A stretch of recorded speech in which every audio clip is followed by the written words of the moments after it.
Bismillahirrahmanirrahim. Assalamualaikum warahmatullahi wabarakatuh.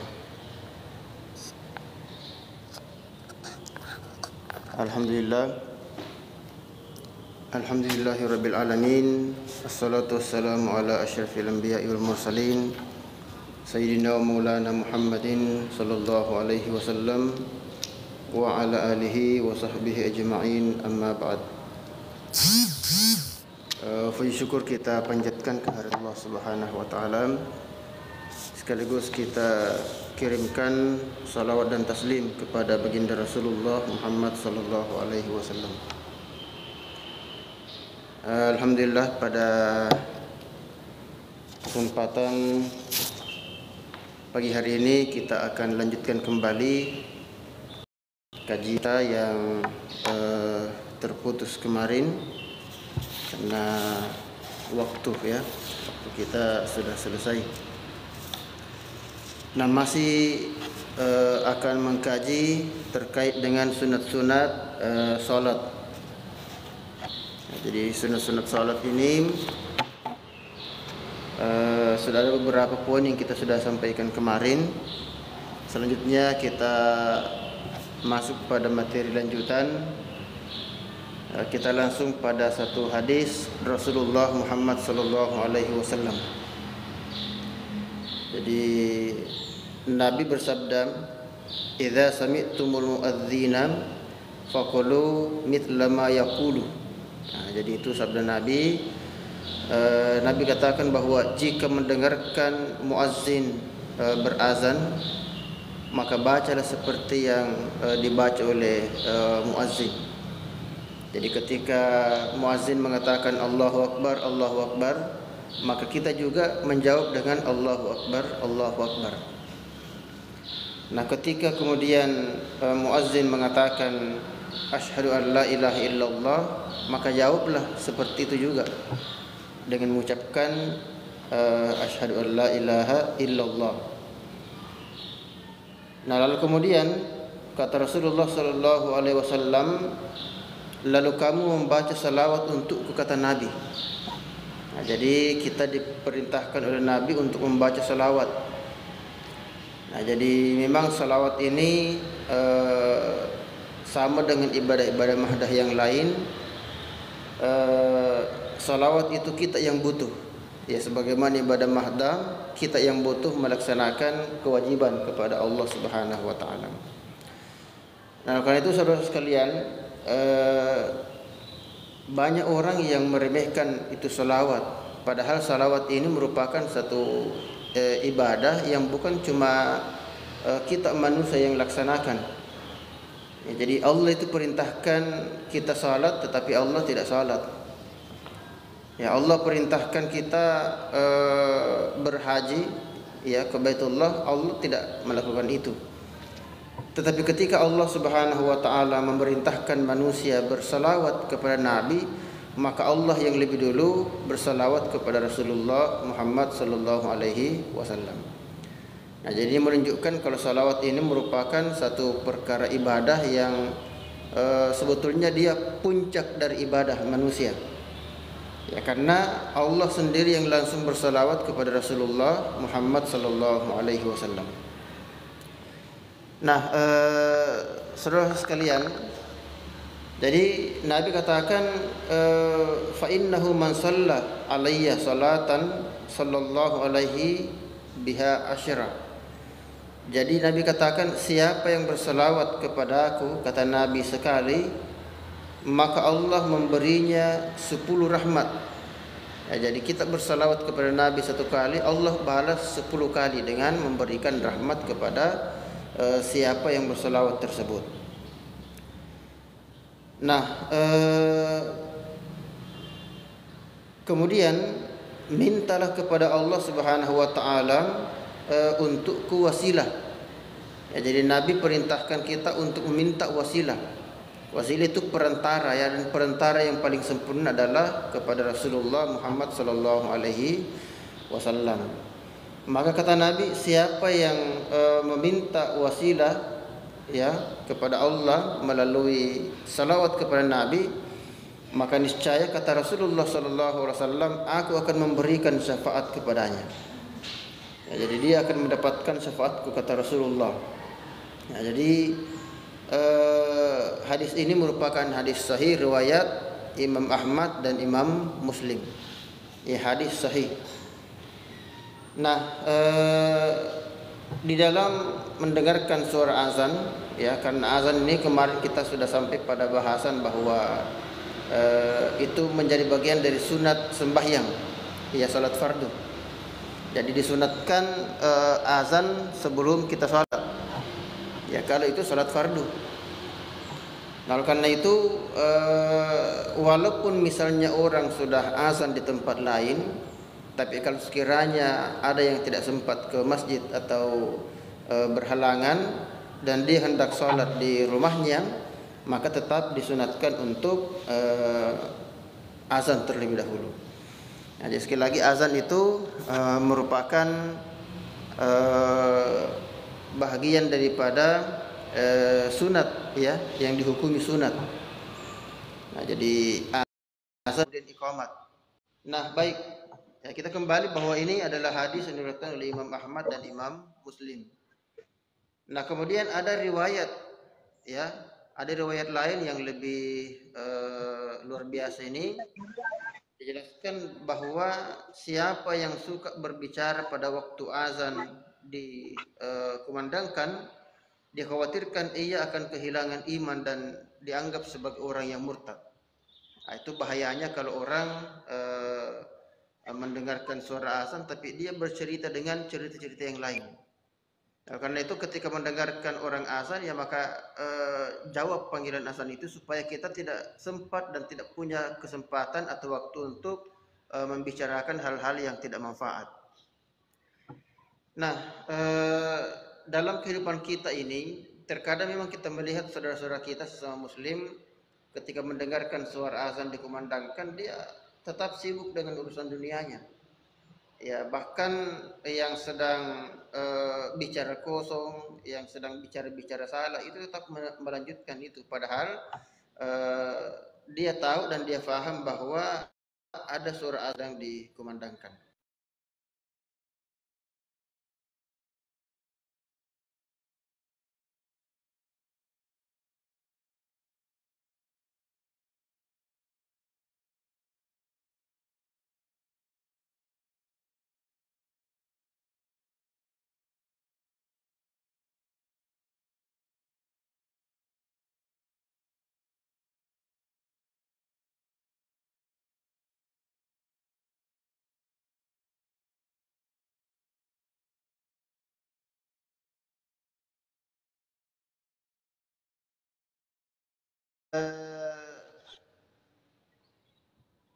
Disunatkan juga mengenakan serban, ya, ketika sholat ini. Jadi disunatkan mengenakan serban, kemudian disunatkan bersiwak sebelum sholat. Nah, sebagaimana diriwayatkan oleh Bukhari dan Muslim, Nabi SAW pernah bersabda, la yusalliyanna ahadukum fi thawbil wahidi, ya, laisa ala atikihi minhu syai'un. Nah, jadi Nabi mengatakan jangan sembahyang seorang itu dalam satu baju sedangkan di bahunya tidak tertutup apa-apa. Ya, jadi ini hadis yang dijadikan sebagai dasar untuk mengenakan serban ketika kita sholat. Ya, jadi kata Nabi, jangan sembahyang seseorang dalam satu pakaian sedang di bahunya tidak tertutup apa-apa. Jadi serban itu fungsinya sebagai penutup bahu sebetulnya. Ya, walaupun sebetulnya kesudahannya ini tidak harus serban, ya, tetapi ulama kita kemudian bermufakat bahwa yang paling afdal digunakan adalah serban daripada kita mengenakan kain-kain yang lain atau penutup-penutup yang tidak jelas. Ya, maka ulama kita kebanyakan bermufakat itu yang paling afdal digunakan adalah serban. Nah, kemudian Ibnu Asakir juga meriwayatkan bahwa sembahyang sunat atau fardu dengan memakai serban menyamai 25 kali sembahyang yang tidak memakai serban. Ya, jadi faedahnya ini lipat 2 kali ya. Pahala yang didapatkan 25 kali lebih banyak, lebih besar. Ya, jadi saya ulangi, ini pernyataan Imam Ibnu Asakir. Ya, beliau katakan sembahyang sunat atau dengan memakai serban menyamai 25 kali sembahyang yang tidak memakai serban.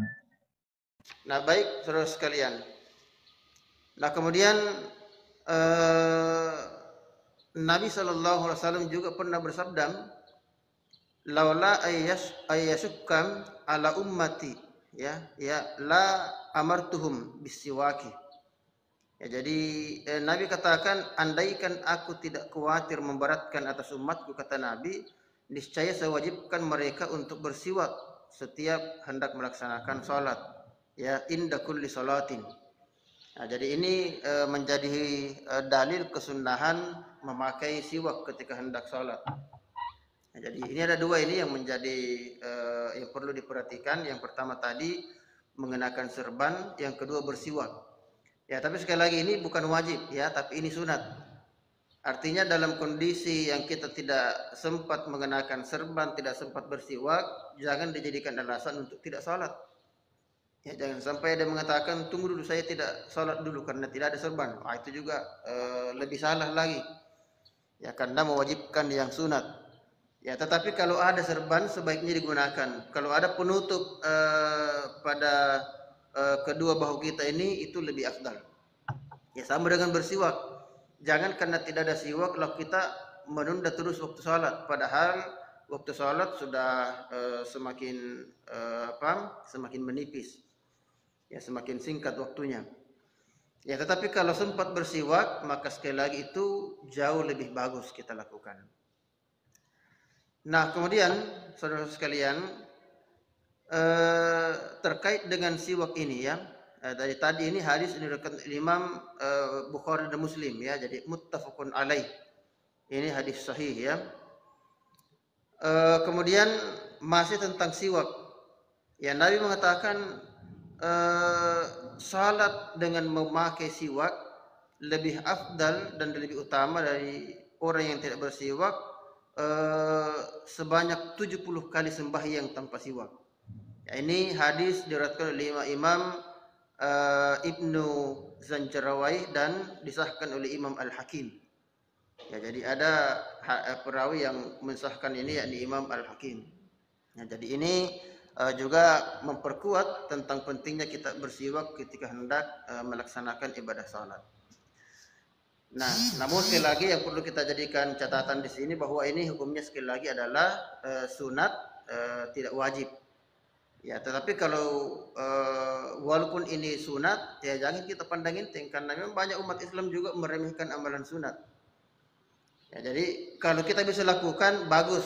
Ya, sedangkan kalau kita lihat orang lain tidak bisa melakukan, tidak usah kita katakan dia tidak mau ikut sunnah. Itu juga tidak bijak. Ya, karena sekali lagi jangan sampai kita mengubah hukum. Ya, hukum yang sunat dijadikan wajib. Nah, itu juga tidak bijak. Nah, baik saudara sekalian, lalu kemudian Imam Nawawi berkata, sunat melekat kain di atas bahu. Ya, jadi melekatkan kain di atas bahu, ya ulama kita tadi saya katakan itu menafsirkan berarti itu baiknya serban. Ya, jadi beliau mengatakan sunat meletakkan kain di atas bahunya. Jika tidak ada serban yang bisa ditemukan, maka tali pun tidak masalah sehingga tidak kosong bahu itu. Jadi intinya yang penting ada sesuatu yang melekat pada bahu kita. Ya, yang penting juga jangan sengaja bikin sensasi.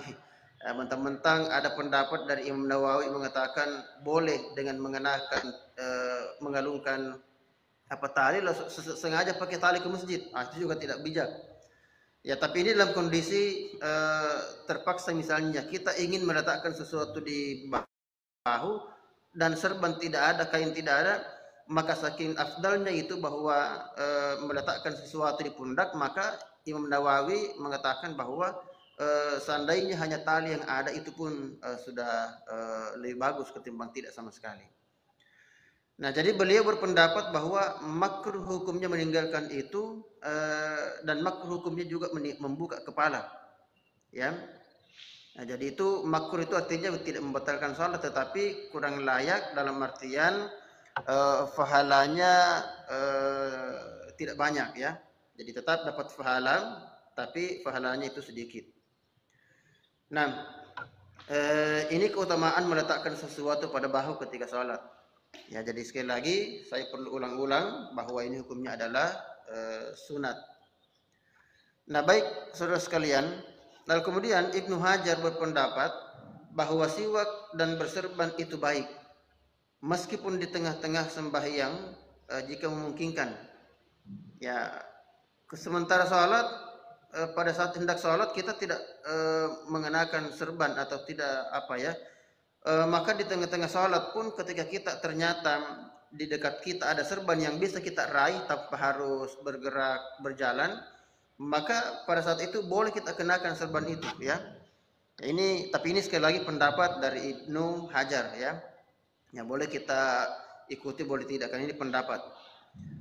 Nah, jadi demikian juga kata beliau meletakkan dinding di depan untuk menolak orang yang akan lalu lalang ketika sholat. Ya, yang dimaksud dinding di sini bukan dinding yang permanen tentunya, tetapi ada batas penghalang di depan kita simpan kalau kita sholat, apalagi kalau sholat sendiri. Ya, sebab kadang-kadang memang ada orang karena mungkin tidak sadar kalau kita sedang sholat, maka dia lewat di depan kita. Ya, nah cuman yang perlu kita pahami yang dimaksud di sini di depan yang mana? Apakah 10 meter ke depan masih termasuk di depannya orang sholat atau bagaimana?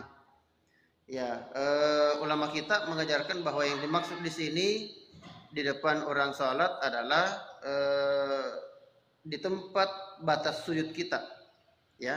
Jadi batasnya itu antara saf yang kita tempati berdiri. Nah, jadi itu yang dimaksud dengan wilayah yang tidak boleh dilalui ketika ada orang sholat.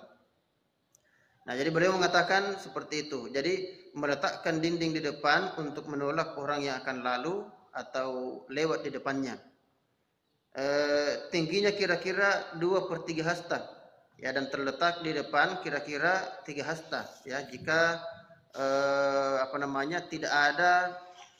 jika tidak ada maka menghamparkan apapun di depan, apakah itu sesuatu yang intinya itu bisa menjadi tanda, itu juga sudah bagus. Ya, kalau hanya sebatas kursi yang ada itu pun tidak masalah ya. Ya, karena tujuannya supaya orang tahu kalau kita sedang sholat. Dan seandainya pun betul-betul sama sekali tidak ada yang bisa kita simpan di depan ketika sholat sebagai tanda, maka ketika ada orang lewat maka itu bisa dihalangi. Jadi sementara misalnya kita sholat Allahu Akbar, tiba-tiba ada orang lewat, maka kita bisa tadah dengan tangan kita seperti ini. Ya, tidak usah dipukul orang ya, karena pasti melawan. Ya, tapi cukup tangan kita majukan ke depan, maka insya Allah orang sudah paham kalau ini orang sedang melaksanakan sholat. Nah, itu faedahnya meletakkan sesuatu di depan ketika sholat ya. Ya, karena memang tidak diperbolehkan orang lalu lalang di depan orang sholat.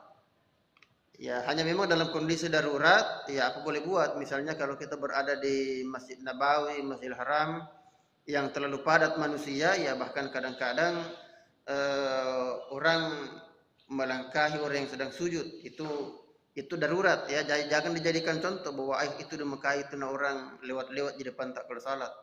Itu kondisi darurat namanya. Ya, kita di Indonesia ini yang tidak berada dalam kondisi darurat itu sebaiknya dihindari melakukan itu. Nah, baik, kita lanjut ya.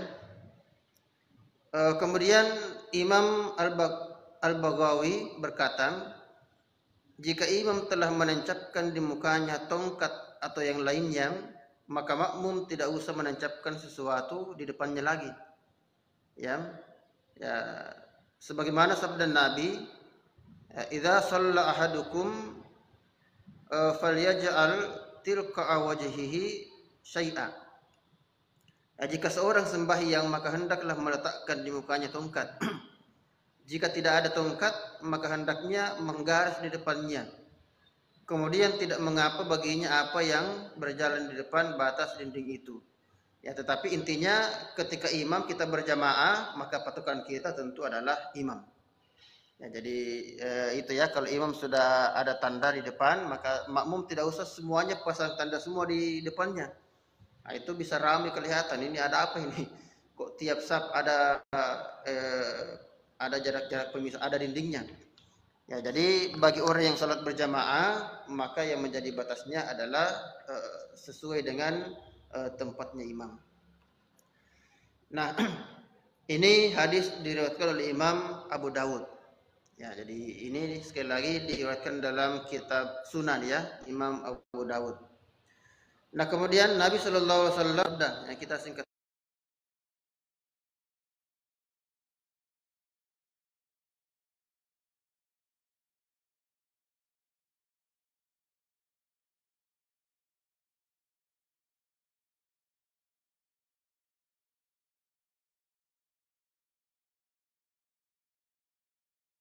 ditolak kata Nabi.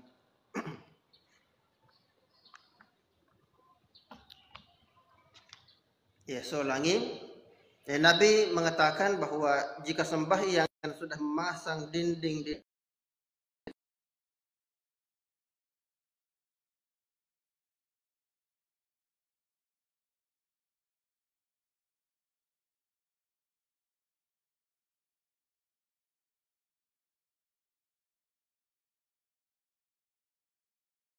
riwayat yang keras mengatakan perangilah dia, ya.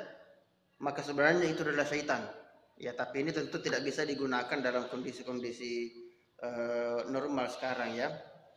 Ya, ini hadis sahih lagi nih. Diriwayatkan oleh Imam Bukhari dan Imam Muslim. Jadi muttafaqun alaih. Nah, baik saudara sekalian. Nah, kita singkat-singkat karena ini masih ada beberapa penjelasan. Intinya kita sudah pahamlah bahwa yang pertama tadi azan itu disunatkan ketika hendak melaksanakan salat wajib, mendahului azan dan kamu dahulu, tak apakah serban atau apa. Dan yang ketiga tadi disunatkan bersiwak, ya, disunatkan bersiwak. Dan yang keempat disunatkan juga memasang sesuatu di depan kita ketika sholat supaya orang tidak bebas lalu lalang di depan kita ketika sedang melaksanakan ibadah.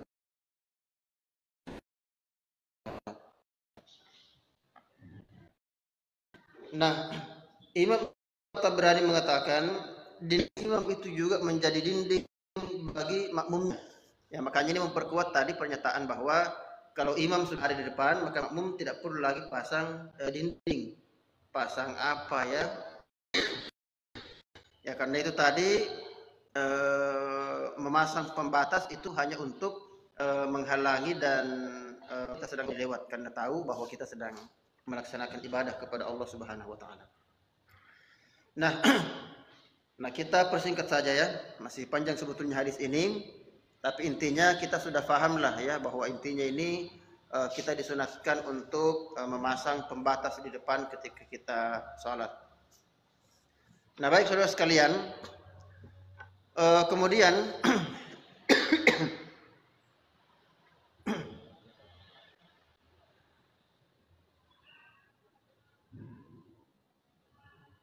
nah, ini kita lanjut pada sunat yang lain.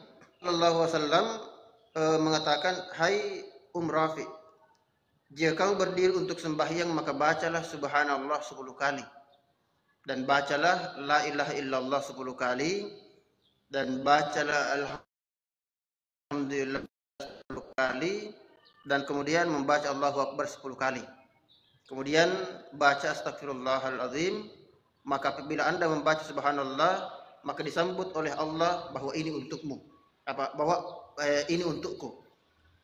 Nah, jadi ini amalan tambahan ketika kita hendak melaksanakan ibadah salat.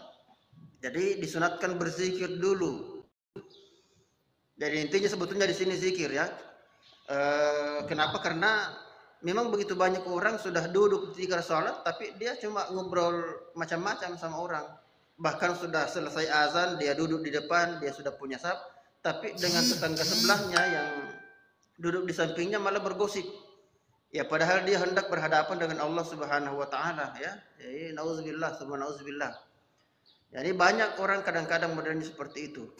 Sudah masuk di masjid padahal niatnya dari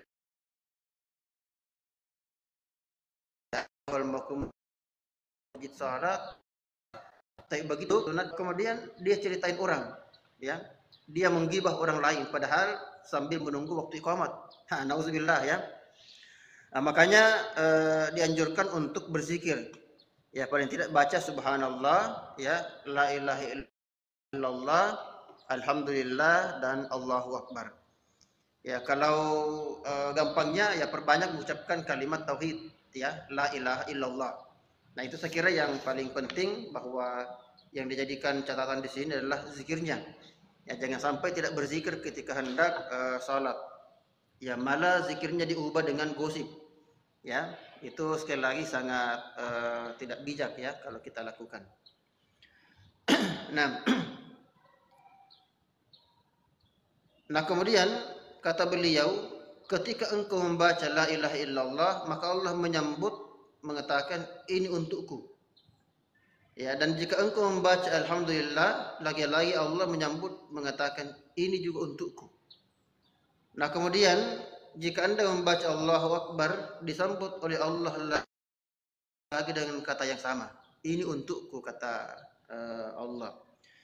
Dan kemudian apabila engkau membaca astagfirullah, maka disambut oleh Allah bahwa aku ampunkan seluruh dosamu, ya, dan aku laksanakan itu, kata Allah. Jadi Allah itu sudah mengampuni dan pasti dilakukan oleh Allah. Ya tidak mungkin Allah berjanji mengampuni kita tapi kemudian kita tidak dapat pengampunan. Itu mustahil, Allah berdusta ya. Nah, ini keutamaan berzikir ketika hendak salat. Nah, begitu pula ketika selesai salat, ya banyak-banyak zikir, mengucapkan kalimat-kalimat yang seperti tadi juga. Ya jadi jangan cuma ketika hendak salat kita zikir, tapi sesudah salat langsung tarik handphone, langsung bergosip. Nah, itu juga tidak bagus, tidak bijak. Ya walaupun apa namanya, itu menjadi satu hak kita karena kita sudah selesai menghadap kepada Allah sebetulnya, tetapi jangan sampai kita sambung itu. Ya. Nah, makanya kadang kan lucu kita kadang-kadang karena melarang orang baca doa setelah salat, tapi dia kemudian tarik handphone main WA. Ya sebetulnya sama saja. Sama-sama tidak ada syariat dalam agama yang membolehkan itu. Yang menjelaskan itu ya. Jadi betul tidak ada hadisnya Nabi setelah selesai salat baca doa berjamaah, tapi tidak ada juga hadisnya Nabi habis salat tarik handphone main WA dengan orang lain. Nah, itu juga tidak ada. Maka daripada kita lakukan hal yang tidak manfaat, mending kita gunakan berdoa kepada Allah Subhanahu wa taala, kita gunakan berzikir, kita gunakan membaca kalimat-kalimat syukur kepada Allah ya, selain kalimat tauhid tadi. Nah, terakhir saudara sekalian, makruh dalam sembahyang. Ya, jadi apa saja yang makruh kita lakukan dalam salat. Nah, jadi makruh ketika tidak membuka tangan ketika takbiratul ihram dan ketika sujud. Nah, jadi kita takbir itu kan dibuka ya. Ya kalau ditutup begini tidak dibuka tangan, maka ini menjadi satu hal yang makruh. Jadi dia tidak membatalkan salat, tetapi pahala salat kita tentu berkurang. Ya, jadi itu yang pertama, makruh ya dalam sembahyang. Yang kedua, merapatkan kedua tapak kaki. Jadi kaki satu dengan kaki lain terlalu rapat ya. Ya jadi seakan-akan berdirinya itu menempel kaki kiri dengan kaki kanan. Nah, itu makruh hukumnya ya. Nah, jadi kaki itu direnggangkan ketika kita salat, kira-kira selebar bahu lah, seperti itu. Nah, makruh juga memajukan yang satu dari yang lain. Maksudnya kaki kanannya terlalu ke depan sedikit, yang kiri agak ke belakang, atau begitu pula sebaliknya. Ya ini juga makruh hukumnya ya. Jadi itu sejajar, yaitu disunatkan sejajar. Maka ketika dia berdirinya tidak sejajar dan dilakukan secara sengaja, maka itu dihukumi sebagai perbuatan yang makruh. Nah, jadi sekali lagi memang tidak membatalkan salat tetapi mengurangi pahala salat. Nah, yang ketiga, makruh dalam salat membaca kertas di waktu membaca keras ya. Membaca keras di waktu perlahan-lahan. Nah, jadi salat zuhur ya, di situ kan disunatkan salat zuhur itu bacaan suara kita dipelankan. Tapi ada orang salat zuhur besar suaranya. Ini makruh ya. Makruh. Begitu pula sebaliknya. Ya. Membalangkan suara pada saat disyariatkan untuk dianjurkan untuk dibesarkan. Misalnya salat maghrib dan isya, kemudian subuh. Ya, bacaannya terlalu pelan. Ya, bahkan memang tidak kedengaran. Padahal mestinya kalaupun salat sendiri paling tidak kita mendengarkan bacaan kita sendiri dalam salat itu ya. Tapi sekali lagi ini perlu kita pahami bahwa ini sekali lagi kalau dilakukan juga tidak membatalkan salat tetapi mengurangi pahala salat. Nah, ini sekali lagi perlu saya ulang-ulang kalimat-kalimat seperti ini ya, karena sekali lagi banyak orang ketika dia lihat hadisnya melarang, hukumnya sebetulnya makruh tapi kemudian dianggap itu haram. Sebaliknya dia lihat, dia baca hadis menganjurkan sesuatu, sebetulnya anjuran itu bersifat sunat tapi dia wajibkan. Ya, mestinya kalau kita melakukan seperti itu ya kita itu kebutuhan pribadi ya. Itu sikap pribadi. Artinya kalau saya meyakini bahwa karena azan sebelum sholat dalam kondisi apapun kita itu sunat, maka bagi saya rugi saya kalau tidak azan dulu. Maka silahkan saya lakukan itu, tapi tidak perlu saya mengatakan bahwa kamu yang tidak azan sebelum sholat, kau meninggalkan sunnah Nabi. Tidak boleh seperti itu. Ya, karena ini sekali lagi hukumnya tidak wajib tetapi sunat. Nah kemudian menundukkan kepala di waktu ruku. Ya, jadi ini semua ini yang perlu kita perhatikan. Ya, ketika ruku ya kepala itu mestinya tetap menghadap ketika salat ke tempat sujud. Ya, jangan ruku lalu kemudian ikut kepalanya, sehingga yang dilihat bukan tikar salatnya. Ya, ini ketika ruku ya. Ya, karena memandang tikar salat ketika kita salat, memandang tempat sujud ketika kita salat itu juga menjadi sesuatu yang disyariatkan.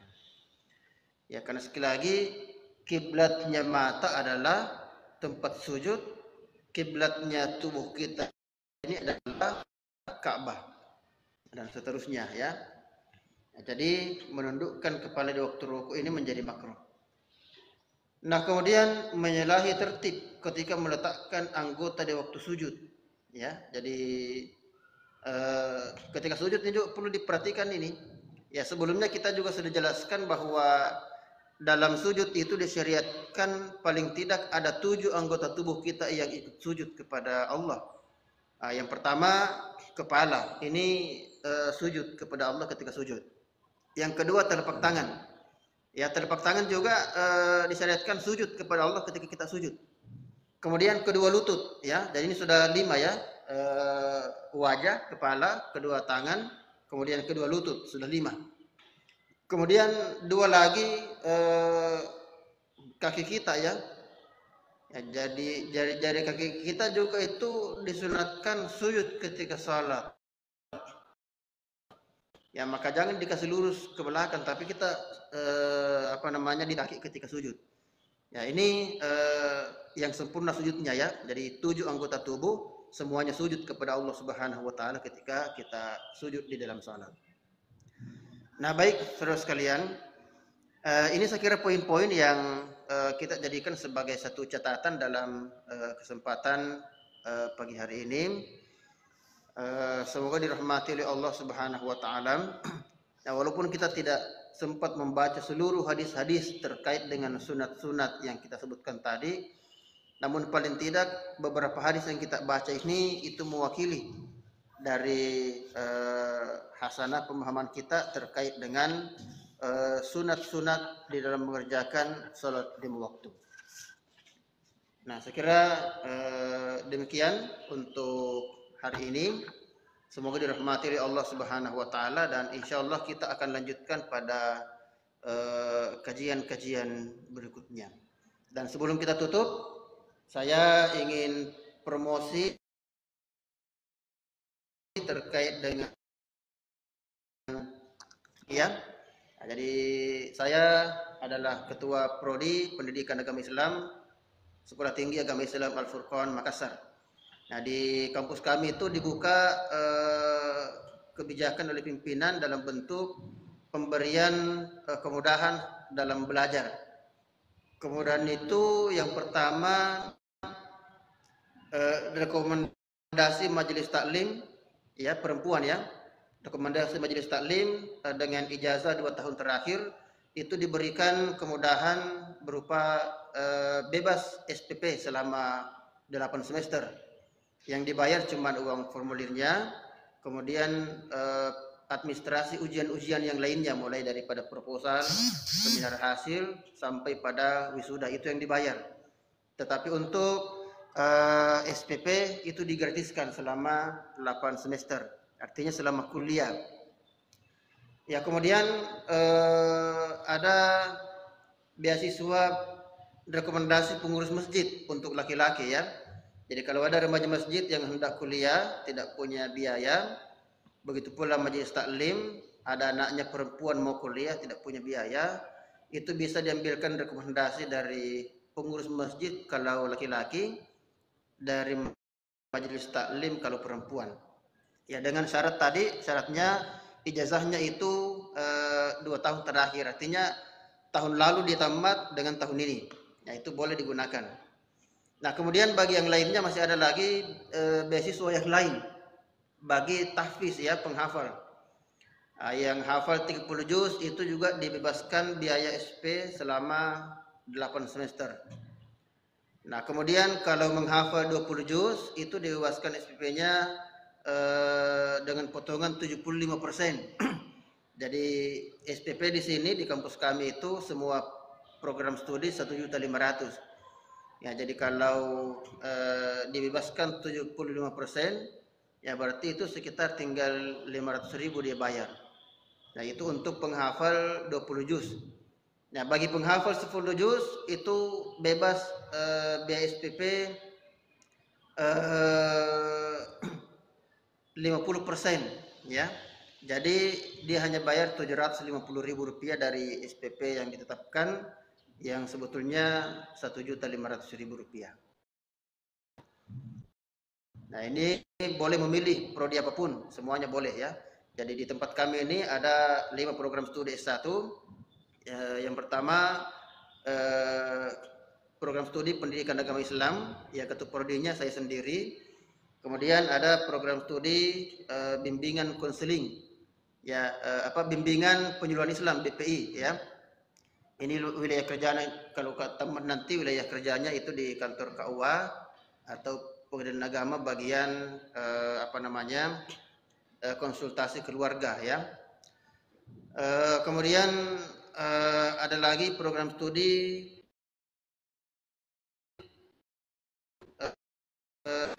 hukum keluarga Islam. Kemudian program studi pendidikan guru madrasah ibtidaiyah dan program studi pendidikan Islam anak usia dini. Nah, itu 5 program studi di S1.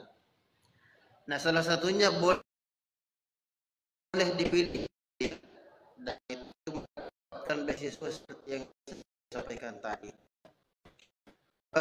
Plus masih ada lagi satu pendidikan di bagi yang dari daerah yang tidak punya rekomendasi pengurus masjid dan tidak ada majelis taklim di kampungnya, maka dibuka kepala desa ya atau lurah. Kalau dapat rekomendasi desa kemudian dia hanya bayar 50% SPP setiap semester sampai selesai.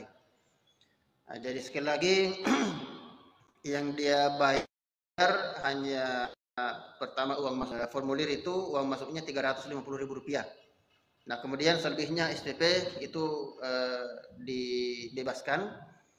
Kemudian yang dibayar juga kalau seminar proposal, ya seminar hasil, pokoknya sampai pada saat ujian ya plus biaya pembangunan satu itu bisa dibayar selama kuliah, ya untuk pembangunannya itu. Ya, tapi sekali lagi untuk SPP-nya itu digratiskan sampai selesai. Nah, ini saya kira informasi tambahan ya, sekaligus ini promosi kampus ya yang saya sampaikan. Kemudian juga ada satu tambahan lagi, saudara sekalian, sebelum saya tutup kajian kita ini. Ini sudah di luar kajian sebetulnya ya, tapi tidak apa-apa, ini saya sampaikan bahwa saya juga secara pribadi membuka program pondok tahfiz di Ayam. Kalau sekiranya ada di antara followers ini atau jamaah anaknya, ya alhamdulillah kita ada tempat pondok tahfiz ya, beralamat di Kelurahan Pacirakang ya, Kelurahan Pacirakang. Nah, sebelum saya ini saya perkenalkan dulu di kampus ini. Kalau di kampus terletak di pas berhadapan dengan Mantiga, Kota Makassar, Jalan Perintis Kemerdekaan, Makassar. Ya, kemudian kalau pondok tahfiz saya itu terletak di BTN Mangga 3 Blok C, tepatnya di Masjid Nurul Mukminin. Kalau ada yang di kelas, ya bisa dikontak saya secara langsung melalui via telepon. Bisa juga dihubungi di TikTok pribadi. Juga ditanya hal-hal atau info yang diketahui, ya saya punya nomor dicatat 82 195 080 119. Ya, saya ulangi 082 195 080 119.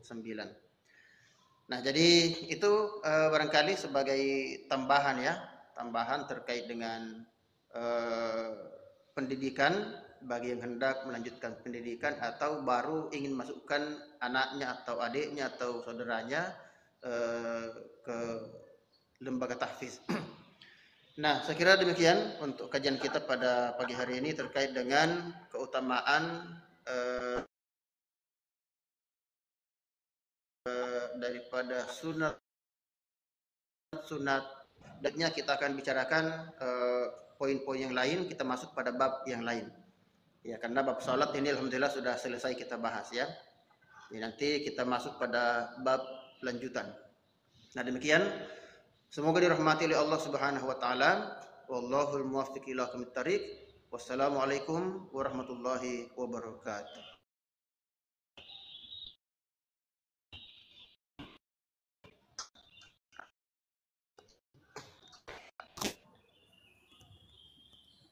Sebelum saya tutup live-nya, ini ada Ketua Prodi PGMI ya, baru datang ini.